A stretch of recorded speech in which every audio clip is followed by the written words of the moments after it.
All right, let's get right into it. You look at the Bitcoin market, and on the surface, everything seems amazing, right? The price is rallying, hitting all-time highs. But there's a problem, a big one. If you peek behind the curtain, you'll find that the very people who keep the network running, the miners, are actually in a whole lot of trouble. And here's the paradox, laid out plain and simple.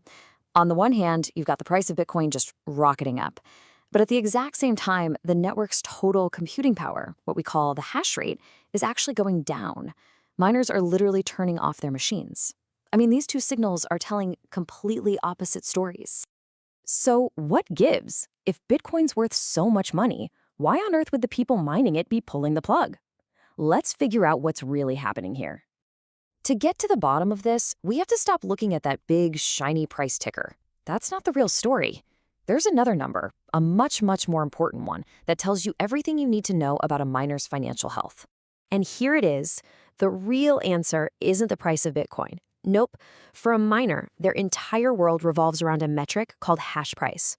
Their whole business, whether they make money or go broke, it all comes down to this one number. So what the heck is hash price? Well, think of it like this. It's the daily paycheck for mining. It's the amount of cash a miner can expect to earn for a specific chunk of computing power they point at the network. This is the number that actually tells them if they can afford to keep the lights on. And this is where the problem becomes crystal clear. According to data from Luxor, the recent hash price is sitting at just over $39. Now, why is that a big deal? Because the break-even point for a huge chunk of the mining industry is right around $40. We are talking about profit margins so thin you could just about see through them. And hey, this isn't just my take. Luxor, one of the biggest names in the mining world, said it themselves back in mid-January. They said these levels are, quote, close to or at break-even for many miners. And that's the trigger. When you get to that point, you shut down. It doesn't matter what the Bitcoin price is doing.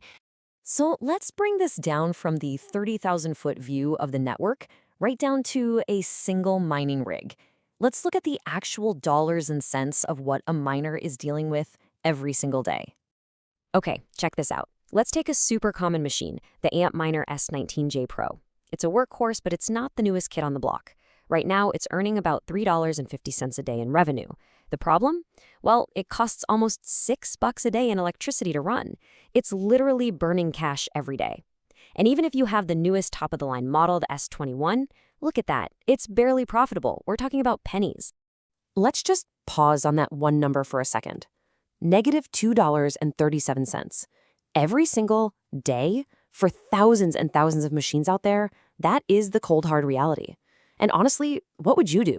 When your machine costs more to run than it makes, the choice is pretty simple, isn't it? You turn it off. Now, to be fair, not every miner is losing money. If you've got a sweetheart deal for some ultra-cheap power, you might be okay. But this is hitting what we call the marginal miner. That's the operator who is just barely hanging on, and their decision to keep mining or to shut down is what moves the needle for the entire network's hash rate. And right now, that needle is pointing down. So as if things weren't tough enough, there are two massive curveballs being thrown at miners that they can do absolutely nothing about. First up is something that's actually baked right into Bitcoin's own programming. You can think of it as a kind of lag in how the network responds when things change. So here's how this delay can really, really hurt. The network has this thing called difficulty, which is basically how hard it is to find a new block. But it only resets itself every 2 weeks. So imagine a bunch of miners shut down on day 1. Suddenly, it should be easier to mine, right? Wrong. The difficulty is still stuck at the old high level. For up to 2 whole weeks, the miners who are left are working way harder than they should be, and their profits get squeezed even tighter. It's not until day 14 that the system finally catches up and gives them some relief. It's just a brutal waiting game. And the second big, unavoidable problem? It's the one thing every miner lives and dies by, the power bill. This breakdown really shows you why the type of machine you're running is so critical. If you've got the most efficient rigs, you can squeeze about $97 of revenue out of a megawatt hour of electricity. Pretty good. But if you're running older gear, you might only be making $51. Now, here's the kicker. The average cost for that same megawatt hour is about $48. See the problem?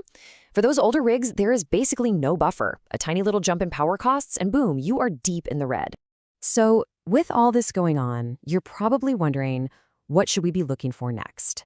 What are the warning signs, or maybe the signs of hope, for the mining world? Well, here's what you should keep on your radar. First, watch that next difficulty adjustment. Is it going to go up or down? That's huge. Second, keep your eyes glued to the hash price. We need to see if it can get back above that critical $40 zone and stay there. Third is power prices. They're all over the place, especially now that all these AI data centers are competing for the same cheap electricity. And finally, you always have to watch what's happening in big mining hubs like Texas.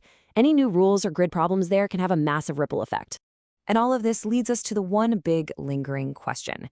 Is the squeeze just a temporary blip on the radar? A healthy correction before things take off again? Or are we witnessing the start of a totally new phase for Bitcoin? One where things are a lot more unstable for the very people who hold the network together. Because at the end of the day, this isn't just about whether some companies are making a profit. It's about the long-term health and security of the entire Bitcoin network.